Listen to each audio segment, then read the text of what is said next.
Jaz nisem strokovnjak za gibanje, kljub temu, da kar precej časa igram nogomet in košarko na svojem računalniku. Da kilometrov, ki sem jih naredil, ko sem tekel pred zombiji in nezemljani, sploh ne omenjam.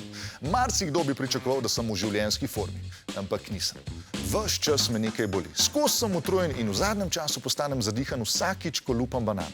In zdaj imam tega dovolj.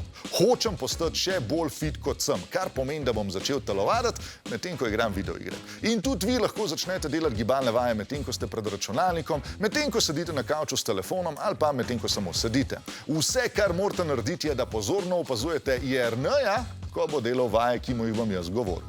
Zakaj pa ne bi reč ti delal vaj? Ti se samo sed na sol, pa se pretvari, da igraš igro. Večino teh vaj boste delali v sede, tako da pazite, da imate raven hrbet, trebuh pa vlečete noter. Jo, kaj pa, če nimaš tazga trebuha, da bi ga vlekel not? Kje sploh dobiš tak trebuh? Ja, zelo zgodaj začneš vlagati vanga. Prva vaja je stiskanje trebušnih in ritnih mišic. To lahko delate kadarkoli in vaja vas na noben način ne ovira pri igranju igre. Če pogledamo Jerneja, se ne vidi, da karkoli dela. No, skoraj se ne vidi. Druga vaja so sedeči počepi. Najprej iztegneš noge pred sabo, nato pa jih povlečeš nazaj k sebi. In to delaš medtem, ko čakaš, da se ti igra naloada. Starejši kot je računalnik, več jih lahko narediš. Dober je, evo, to sem naredil, veš kaj moram leteti, ker sem še Naslednja vaja je za ramenski obroč. Roke najprej spustite ob telo, nato jih dvignete pred sabo do višine ramen in narazen, da zgledate kot črka T, nato pa jih spet spustite in ponovite.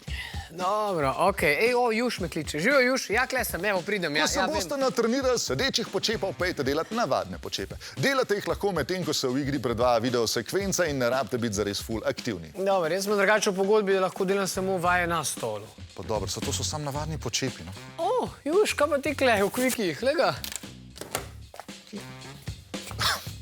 Vsake toliko je fino tudi vstati in se malo sprehoditi, kar je Jernej ravnokar zelo lepo demonstriral.